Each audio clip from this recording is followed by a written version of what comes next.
हाँ तो नमस्कार बच्चा जी, कैसे आप सभी। उम्मीद करता हूँ अच्छे होंगे जी। आज हम लोग क्लास 10 के जीव विज्ञान के सेकंड लेसन को यानी सेकंड चैप्टर को लेकर के आए हैं, जिसका नाम है मेरे प्यारे बच्चों श्वसन। जिसका नाम है श्वसन। सेकंड लेसन है क्लास 10 के जीव विज्ञान के सेकंड लेसन, जिसका नाम है श्वसन। आज हम लोग इसके बारे में अध्ययन करेंगे। आज हम लोग इसके बारे में अध्ययन करेंगे जी, इसके बारे में जानेंगे। सबसे पहले प्यारे बच्चों, श्वसन में हम लोग को पढ़ना क्या है, तो हम लोग श्वसन पढ़ेंगे। श्वसन के प्रकार पढ़ेंगे। श्वसन मुख्य रूप से दो प्रकार के होते हैं, वायवीय श्वसन और अवायवीय श्वसन, जिसको ऑक्सीय श्वसन अनॉक्सिक श्वसन भी बोलते हैं।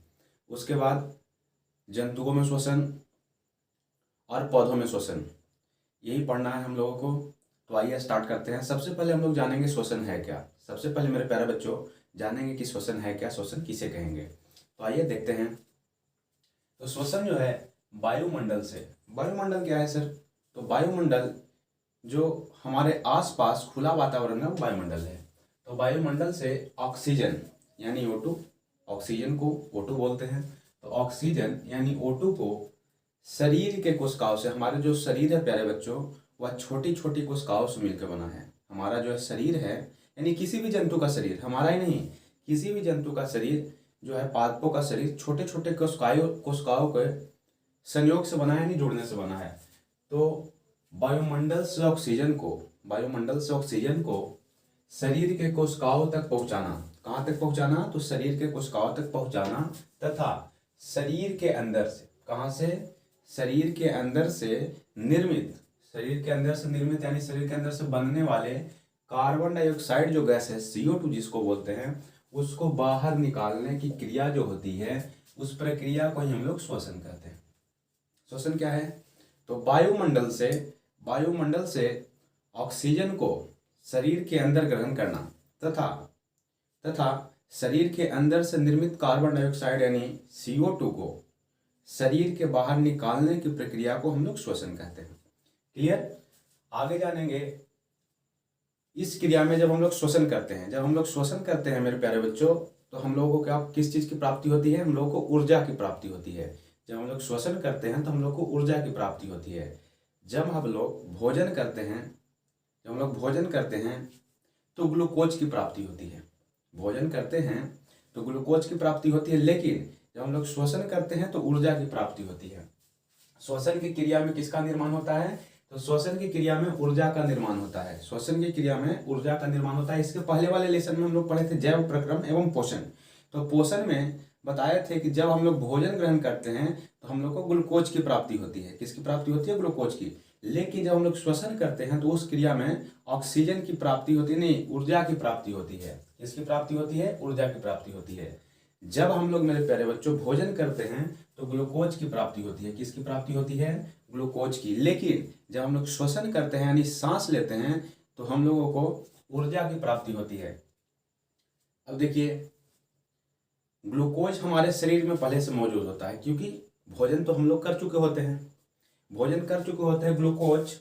ग्लूकोज हमारे शरीर में पहले से मौजूद होता है। जब हम लोग श्वसन की क्रिया करते हैं, किसकी क्रिया? जब हम लोग श्वसन की क्रिया करते हैं मेरे प्यारे बच्चों, तो ग्लूकोज और ऑक्सीजन, श्वसन की क्रिया करते हैं तो हम लोग कौन सा गैस लेते हैं, ग्रहण करते हैं? ऑक्सीजन। तो ऑक्सीजन जब हमारे शरीर में पहुंचता है और किसके साथ मिलता है? ग्लूकोज के साथ जब मिलता है तो यह क्या होता है? टूटता है मेरे प्यारे बच्चों। क्या होता है? टूटता है। और उसके बाद बनता है CO2 यानी कार्बन डाइऑक्साइड। बहुत कम मात्रा में जल बनता है, H2O। बहुत कम मात्रा में जल बनता है और अत्यधिक मात्रा में ऊर्जा का निर्माण होता है। हमारे शरीर में पहले से ही ग्लूकोज उपस्थित है, क्योंकि जब हम लोग कोई भोजन ग्रहण करते हैं, कोई भी पोषक तत्व, कोई भी आहार को लेते हैं, तो उससे हम लोग को ग्लूकोज की प्राप्ति होती है। लेकिन जैसे ही हम लोग श्वसन की क्रिया करते हैं यानी श्वसन लेते हैं, तो उसमें हम लोगों को ऑक्सीजन की प्राप्ति होती है। अब ग्लूकोज किसके साथ क्रिया करेगा? तो ग्लूकोज जो है ऑक्सीजन के साथ क्रिया करता है। और ग्लूकोज और ऑक्सीजन को मिलने पर कार्बन डाइऑक्साइड का निर्माण होता है। किसका निर्माण होता है? कार्बन डाइऑक्साइड का निर्माण होता है। बहुत कम मात्रा में जल बनते हैं और अत्यधिक मात्रा में ऊर्जा का निर्माण होता है। अब इस क्रिया में हम लोग पढ़े थे श्वसन में कि वायुमंडल से ऑक्सीजन को शरीर के अंदर कोशिकाओं तक पहुंचाना। हम लोग के दिमाग में यानी हम लोग के माइंड में क्वेश्चन आ रहा होता है कि ऑक्सीजन जब ग्रहण करते हैं तो शरीर के बाहर हम लोग को कार्बन डाइऑक्साइड कैसे आता है। ग्रहण तो ऑक्सीजन किए लेकिन बाहर कार्बन डाइऑक्साइड कैसे आता है। तो इसके लिए हमने यह बनाया था कि ग्लूकोज तो हमारे शरीर में पहले से मौजूद है, क्योंकि हम लोग कोई भी पोषक तत्व को ग्रहण करते हैं, कोई भी खाना ग्रहण करते हैं, भोजन ग्रहण करते हैं तो ग्लूकोज की प्राप्ति होती है। अब ग्लूकोज पहले से बैठा हमारे शरीर के कोशिकाओं में, और उसके बाद जैसे ही ऑक्सीजन मिलता है ग्लूकोज के साथ तो क्या होता है, टूटता है किसमें, कार्बन डाइऑक्साइड में। तब कार्बन डाइऑक्साइड का निर्माण होता है और यही कार्बन डाइऑक्साइड जो है ये वापस हम लोग जब सांस छोड़ते हैं तो उसके द्वारा शरीर के बाहर निकल जाता है। अब कह रहा है ऊर्जा का निर्माण होता है। अब ऑक्सीजन को ग्लूकोज तक पहुंचाता कौन है, तो ऑक्सीजन को ग्लूकोज तक हमारे प्यारे बच्चों हीमोग्लोबिन पहुंचाता है। ग्लूकोज तक यानी हमारे शरीर के विभिन्न कोशिकाओं में, शरीर के जितने भी अंग हैं उसमें ऑक्सीजन को हीमोग्लोबिन पहुंचाने का कार्य करता है, और कार्बन डाइऑक्साइड को हीमोग्लोबिन ही शरीर के विभिन्न कोशिकाओं से पकड़ के ला करके फेफड़ा तक पहुंचाने का काम करता है, और फेफड़ा जो है उसको बाहर निकाल देता है, किसको, कार्बन डाइऑक्साइड को। तो इसके वाहक जो होते हैं यानी ऑक्सीजन को हमारे शरीर में पहुंचाने का काम करते हैं हीमोग्लोबिन। जो हीमोग्लोबिन के कारण ही हमारा शरीर में जो रक्त होता है उसका रंग लाल होता है। हीमोग्लोबिन के कारण ही शरीर का जो रक्त है वो लाल होता है। हीमोग्लोबिन का काम क्या है, हीमोग्लोबिन का वही काम है ऑक्सीजन को शरीर के विभिन्न कोशिकाओं में पहुंचाना, और बने हुए कार्बन डाइऑक्साइड को शरीर के विभिन्न अंग से उसको वापस ला के फेफड़ा तक पहुंचाना। किसका काम है, हीमोग्लोबिन का। इसका काम है जी हीमोग्लोबिन का। यहाँ तक तो क्लियर मेरे प्यारे बच्चों, क्लियर है। अब कह रहे हैं कि श्वसन की क्रिया में एक निम्नांकित रासायनिक समीकरण बनते हैं मेरे प्यारे बच्चों। श्वसन की जब क्रिया होती है तो एक रासायनिक समीकरण बनते हैं, और वह समीकरण C6H12 और O6। आप लोग को पता होगा ग्लूकोज का रासायनिक सूत्र C6H12 और O6 होता है। यह ग्लूकोज है मेरे प्यारे बच्चों, क्या है, ग्लूकोज है। यह जो रासायनिक समीकरण है श्वसन का, एग्जामिनेशन में अपने जो बोर्ड का एग्जामिनेशन होगा उसमें हमेशा रासायनिक समीकरण, श्वसन का रासायनिक समीकरण लिखने के लिए आता है। तो थोड़ा सा इस पर ध्यान देंगे मेरे प्यारे बच्चों। कह रहा है कि C6H12 और O6 ग्लूकोज का रासायनिक सूत्र है, और ग्लूकोज ऑक्सीजन के साथ 6O2 क्यों किया, तो 6O2 समीकरण को संतुलित करने के लिए किया गया है मेरे प्यारे बच्चों। 6O2 यानी ऑक्सीजन, ग्लूकोज और ऑक्सीजन जब अभिक्रिया करता है तो CO2 कार्बन डाइऑक्साइड, H2O यानी जल, और अत्यधिक मात्रा में ऊर्जा का निर्माण होता है, और यही ऊर्जा जो है हमारे शरीर में विभिन्न अंगों तक काम को करते हैं। जैसे हम लोग बोल रहे हैं तो ऊर्जा लग रहा है, यह ऊर्जा कहाँ से आ रहा है, यहाँ से आता है। कह रहा है कि जो जितने भी जंतु हैं सभी का शरीर कोशिकाओं से मिलकर बना होता है, सभी का शरीर कोशिकाओं से मिलकर बना होता है, और कोशिका में ही माइटोकॉन्ड्रिया पाया जाता है। कोशिका में ही माइटोकॉन्ड्रिया पाया जाता है। माइटोकॉन्ड्रिया को ही ऊर्जा घर कहा जाता है। अपने शरीर का जो ऊर्जा घर है, अपने शरीर का जो ऊर्जा संचय होने का गृह है, घर है, माइटोकॉन्ड्रिया है। क्या है, माइटोकॉन्ड्रिया है मेरे प्यारे बच्चों। हमारे शरीर का 90% ऊर्जा, 90% ऊर्जा जो है इस माइटोकॉन्ड्रिया में ही संचय होता है, इस माइटोकॉन्ड्रिया में ही जमा होता है। अब बोलिए माइटोकॉन्ड्रिया जो है हमारे शरीर के 90% ऊर्जा जो है यहाँ से मिलता है। ऊर्जा घर में ही, माइटोकॉन्ड्रिया में ही ATP के अणु होते हैं। किसके अणु मिलते हैं, ATP के अणु मिलते हैं। कहाँ से, माइटोकॉन्ड्रिया को ऊर्जा गृह कहा जाता है, और ऊर्जा गृह में ही ATP के अणु बनते हैं। किसके अणु बनते हैं जी, ATP के अणु बनते हैं। अब हमारे दिमाग में क्वेश्चन आ रहा होगा कि ये ATP है क्या, ATP है क्या। तो ATP का फुल फॉर्म जो है जी वो एडेनोसाइन ट्राइफॉस्फेट होता है। एग्जामिनेशन में आता है ATP का फुल फॉर्म क्या होता है, एग्जामिनेशन में आता है ATP का फुल फॉर्म क्या होता है, इस पर थोड़ा सा केयर करेंगे, ध्यान करेंगे। ATP का फुल फॉर्म होता है एडेनोसाइन ट्राइफॉस्फेट, यह ATP का फुल फॉर्म है। ATP है क्या सर, तो यह जो मानव शरीर जानवर और पौधों आदि के कोशिकाओं में, मानव, जानवर, पौधों आदि के कोशिकाओं में पाया जाने वाला एक उच्च ऊर्जा का अणु है। एटीपी जो है मानव, पौधों और जानवर के शरीर में पाया जाने वाला एक उच्च ऊर्जा का अणु है, जिसको हम लोग एटीपी बोलते हैं। कोशिकाओं द्वारा आवश्यक ऊर्जा का भंडारण करने को तो जमा होता है और आपूर्ति करने में सक्षम होता है एटीपी। जैसे हमारे शरीर में जब ऊर्जा की आवश्यकता होती है तो यह ऊर्जा हम लोग को कौन प्रदान करता है? एटीपी। कौन प्रदान करता है जी? एटीपी। आवश्यक ऊर्जा का भंडारण, एटीपी में ही आवश्यक ऊर्जा क्या होते हैं? जमा होते हैं, संचय होते हैं। और उसके बाद जरूरत पड़ने पर यह एटीपी क्या करता है? हम लोग को ऊर्जा वापस फिर हमारे शरीर को प्रदान करता है। एटीपी का ही काम है।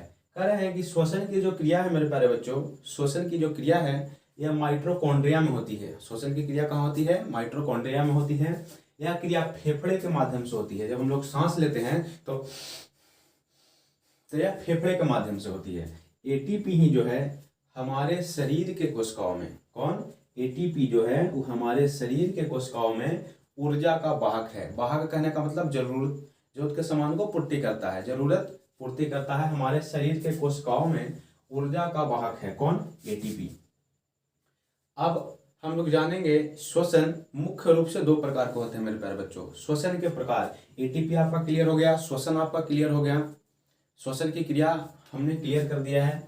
अब हम लोग जानेंगे श्वसन कितने प्रकार के होते हैं। श्वसन कितने प्रकार के होते हैं?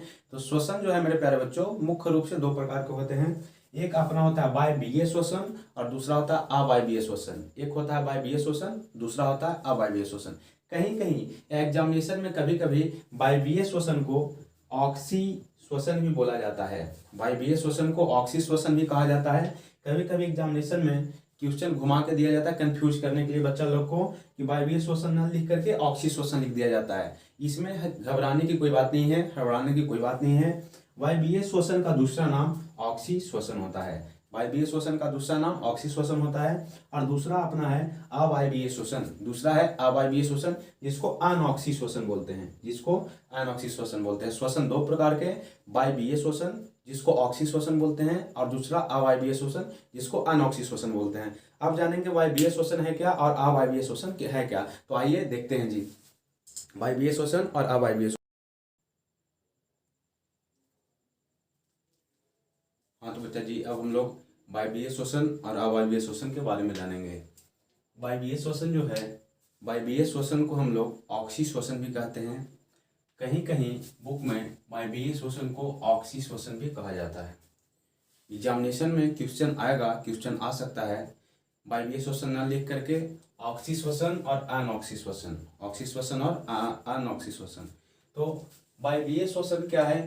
तो वायवीय श्वसन जब ऑक्सीजन की उपस्थिति में, किसकी उपस्थिति में? ऑक्सीजन की उपस्थिति में, ऑक्सीजन जब प्रेजेंट होगी तो भोजन जो है, भोजन के ऑक्सीकरण से, भोजन के ऑक्सीकरण से जो ऊर्जा उत्पन्न होगा, भोजन के ऑक्सीकरण से जो ऊर्जा उत्पन्न होता है उसी श्वसन को हम लोग वायवीय श्वसन कहते हैं। वायवीय श्वसन जो है ऑक्सीजन की उपस्थिति में संपन्न होती है। और अवायवीय श्वसन क्या है? तो अवायवीय श्वसन को अनऑक्सी श्वसन कहा जाता है। अवायवीय श्वसन को अनऑक्सी श्वसन भी कहा जाता है। कभी कभी एग्जामिनेशन में अवायवीय श्वसन को अनऑक्सी श्वसन भी कहा जाता है।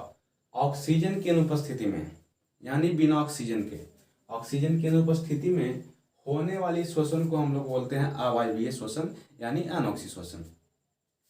अवायवीय श्वसन यानी अनऑक्सी श्वसन। अब हम लोग इस श्वसन के प्रकार को इस चार्ट के माध्यम से समझेंगे। हम लोगों ने जो हम लोग जब पोषण करते हैं यानी भोजन ग्रहण करते हैं मेरे प्यारे बच्चों, तो भोजन जब ग्रहण करते हैं तो क्या बनता है? ग्लूकोज, ग्लूकोज बनता है। अब ग्लूकोज जो है पायरुवेट में बदलता है। ग्लूकोज किस में बदलता है? ग्लूकोज। तो ग्लूकोज जो है पायरुवेट में बदलता है और ग्लूकोज को पायरुवेट में बदलने की क्रिया को ग्लाइकोलाइसिस कहा जाता है। तो ये बहुत बार एग्जामिनेशन में प्रश्न आ चुके हैं कि ग्लूकोज को पायरुवेट में बदलने की क्रिया को क्या कहते हैं? तो ग्लाइकोलाइसिस। क्या कहते हैं? Glycolysis, glycolysis, glycolysis. अब ग्लाइकोलाइसिस की जो क्रिया है वो कहाँ होती है? तो ग्लाइकोलाइसिस की जो क्रिया है वो कोशिका द्रव्य में होती है। ग्लाइकोलाइसिस की जो क्रियाएं हैं वह कोशिका द्रव्य में होती है। ग्लूकोज से पायरुवेट में बदलने की क्रिया को ग्लाइकोलाइसिस कहा जाता है। या पायरुवेट ग्लूकोज से पायरुवेट में जब बदलता है, ग्लूकोज जो है पायरुवेट में बदलता है तो ग्लाइकोलाइसिस की क्रिया होती है, क्रिया माइटोकॉन्ड्रिया में होती है, कोशिका द्रव में होती है। कहाँ होती है? कोशिका द्रव में। अब हम लोग देखेंगे कि पायरुवेट में जब बदलते हैं तो इसके जो अणु हैं वो अवायवीय श्वसन की क्रिया में भी जाएंगे और वायवीय श्वसन की क्रिया में भी जाएंगे। अब हम लोग अभी तुरंत पढ़े हैं कि ऑक्सीजन की उपस्थिति में होने वाले श्वसन को वायवीय श्वसन कहते हैं और ऑक्सीजन की अनुपस्थिति में होने वाले श्वसन को अवायवीय श्वसन कहते हैं। तो जो पायरुवेट के अणु हैं ये अवायवीय श्वसन में भी जाएंगे और वायवीय श्वसन में भी जाएंगे। तो देखेंगे अवायवीय श्वसन। तो अवायवीय श्वसन जो है मेरे प्यारे बच्चों, अवायवीय श्वसन जो है ईस्ट में भी होती है और मांसपेशियों में भी होती है। अवायवीय श्वसन दो जगह पूरे होते हैं। अवायवीय श्वसन दो जगह पूरे होते हैं, एक ईस्ट में पूरे होते हैं और दूसरा मांसपेशियों में पूरे होते हैं। ऑक्सीजन की उपस्थिति में, ऑक्सीजन की अनुपस्थिति में अवायवीय श्वसन होता है और अवायवीय श्वसन जो है ईस्ट में होता है और मांसपेशियों में होता है। जब अवायवीय श्वसन ऑक्सीजन की अनुपस्थिति में होती है और जब अवायवीय श्वसन ईस्ट में होता है पूर्ण, तो इससे एथेनॉल बनता है और O2 बनता है। एथेनॉल बनता है और O2 बनता है। जब ईस्ट में अवायवीय श्वसन होता है तो इसमें क्या बनता है? एथेनॉल बनता है और O2 बनता है। या इसकी ऊर्जा जो है ATP के रूप में संचय होती है, ATP के रूप में जमा होता है। उसके बाद सेकंड है अपना मांसपेशियों में जब अवायवीय श्वसन होता है तो इसमें लैक्टिक अम्ल बनता है। क्या बनता है? लैक्टिक अम्ल। और यह जो लैक्टिक अम्ल है यह भी ATP के रूप में संचित होता है। किसके रूप में संचित होता है? ATP के रूप में। अब सेकंड अपना है वायवीय श्वसन। सेकंड क्या है? वायवीय श्वसन। तो वायवीय श्वसन जो है वो माइटोकॉन्ड्रिया में ही पूरी होती है। वायवीय श्वसन माइटोकॉन्ड्रिया में पूरी होती है जिसमें CO2 का निर्माण होता है, कार्बन डाइऑक्साइड CO2 और H2O जल का निर्माण होता है और इसके जो ऊर्जा है वो ATP के रूप में कहते हैं संचित होते हैं मेरे प्यारे बच्चों। अब देखिए अवायवीय श्वसन में दो ही ATP के अणु बनते हैं। अवायवीय श्वसन में ATP के दो ही अणु बनते हैं, यानी बहुत कम मात्रा में अणु बनते हैं। और वायवीय श्वसन में 38 ATP के अणु बनते हैं। वायवीय श्वसन में 38 ATP के अणु बनते हैं और अवायवीय श्वसन में दो ही ATP के अणु बनते हैं। तो ज्यादा अणु वायवीय श्वसन में मिलता है, यानी ज्यादा ऊर्जा जो है वायवीय श्वसन से मिलता है और कम ऊर्जा अवायवीय श्वसन से मिलता है। अब बहुत बार अपने एग्जामिनेशन में वायवीय श्वसन और अवायवीय श्वसन, ऑक्सी श्वसन और अनऑक्सी श्वसन में अंतर बहुत बार पूछा गया। क्वेश्चन बैंक उठा के देख सकते हैं, उसके बारे में भी एक झलक हम लोग देखेंगे मेरे प्यारे बच्चों।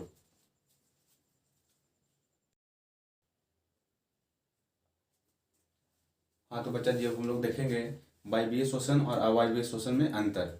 वायवीय श्वसन और अवायवीय श्वसन, जिसको ऑक्सी श्वसन और अनऑक्सी श्वसन में भी अंतर। बहुत बार एक क्वेश्चन जो है, बहुत बार यह प्रश्न जो है आपके परीक्षा में एग्जामिनेशन में पूछा जा चुका है, इसलिए हम इसको लेकर के आए हैं। कह रहा है कि वायवीय श्वसन जो है ऑक्सीजन की उपस्थिति में होती है। वायवीय श्वसन मैंने अभी पढ़ा है आप लोगों को, वायवीय श्वसन जो है ऑक्सीजन की उपस्थिति में होने वाले श्वसन को वायवीय श्वसन कहते हैं और ऑक्सीजन की अनुपस्थिति में होने वाले श्वसन को अवायवीय श्वसन कहते हैं। तो सबसे पहला अंतर जो है, ऑक्सीजन की उपस्थिति में होने वाले श्वसन को वायवीय श्वसन कहते हैं और अवायवीय श्वसन जो है ऑक्सीजन की अनुपस्थिति में होती है। ऑक्सीजन की अनुपस्थिति में होती है अवायवीय श्वसन। सेकंड जो है वायवीय श्वसन का जो प्रथम चरण है, यानी वायवीय श्वसन का जो प्रथम चरण है ये कोशिका द्रव में पूरा होता है और दूसरा चरण जो है माइटोकॉन्ड्रिया में पूरा होता है।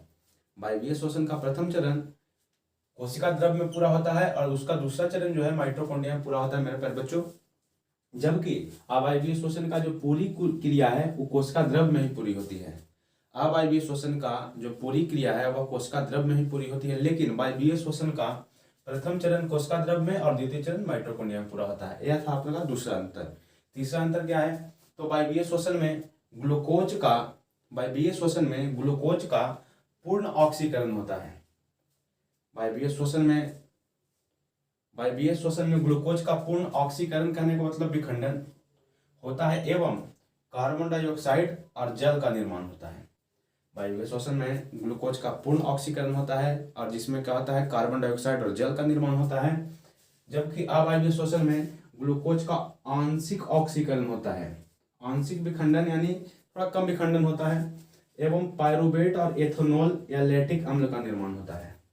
इसमें पायरुवेट की क्रिया होती है जिससे एथेनॉल और लैक्टिक अम्ल का क्या होता है, निर्माण होता है अवायवीय श्वसन में।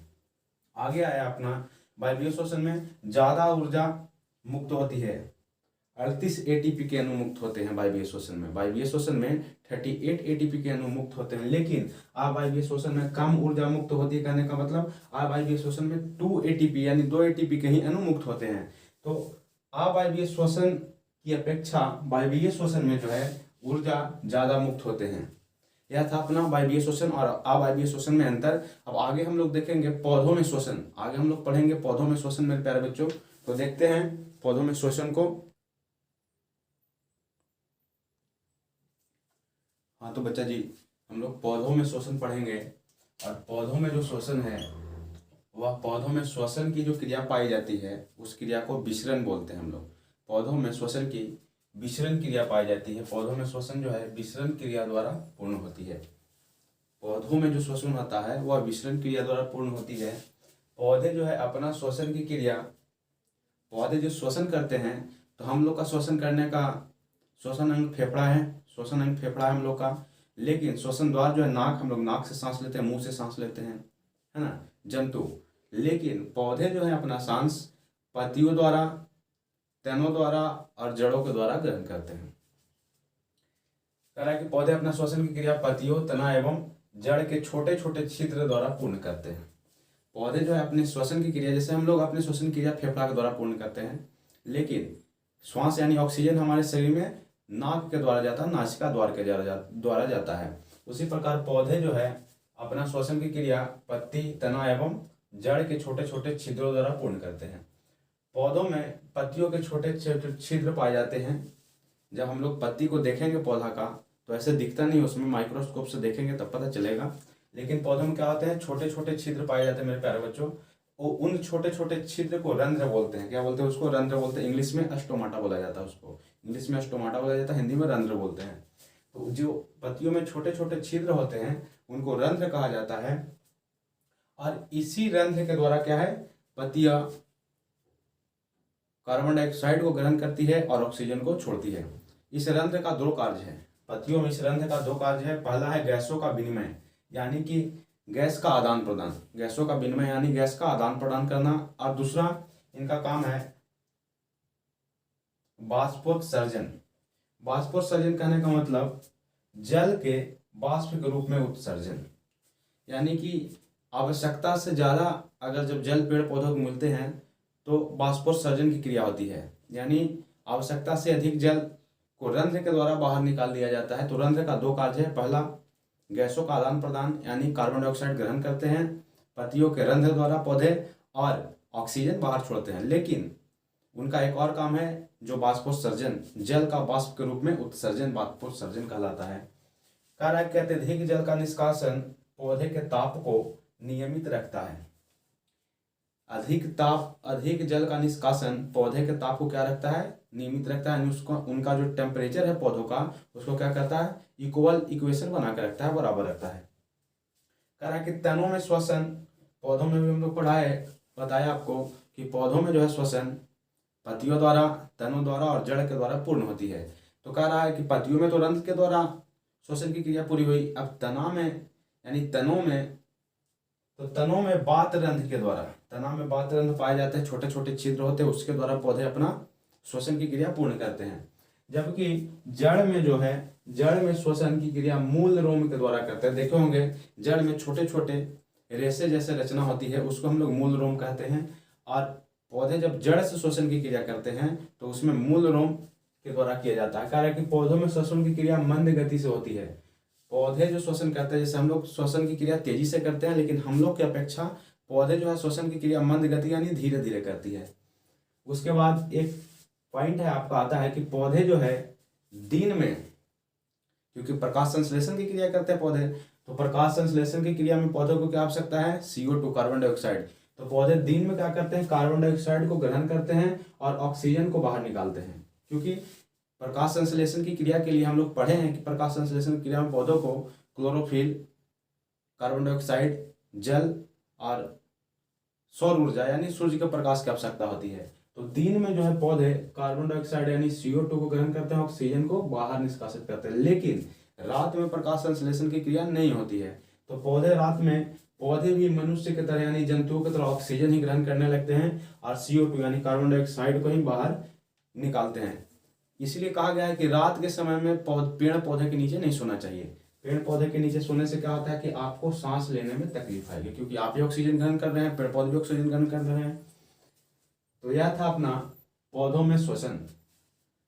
इसके पहले मैंने एक वीडियो दिया है आप लोगों को, उसमें था जंतुओं में श्वसन। जंतुओं में श्वसन मैंने क्लियर कर दिया है। यह था अपना क्लास 10 के जीव विज्ञान के सेकेंड लेसन श्वसन का। और हम उम्मीद करते हैं कि आपको यह जो श्वसन है मैंने पढ़ाया यह आपको अच्छे से समझ में आया होगा। इसका नेक्स्ट वीडियो, अगला वीडियो हम ऑब्जेक्टिव, इसके सब्जेक्टिव सारा क्वेश्चन आंसर करवाएंगे और जितने भी सिलेबस हैं हम सबको पूर्ण करने का कोशिश करेंगे। तो आज हमने आपको श्वसन पढ़ा दिया बच्चा जी। आशा करते हैं आपको श्वसन अच्छे से समझ में आया होगा। तो फिर मिलते हैं आपसे अगले क्लास में प्यारे बच्चों, तब तक के लिए जय हिंद।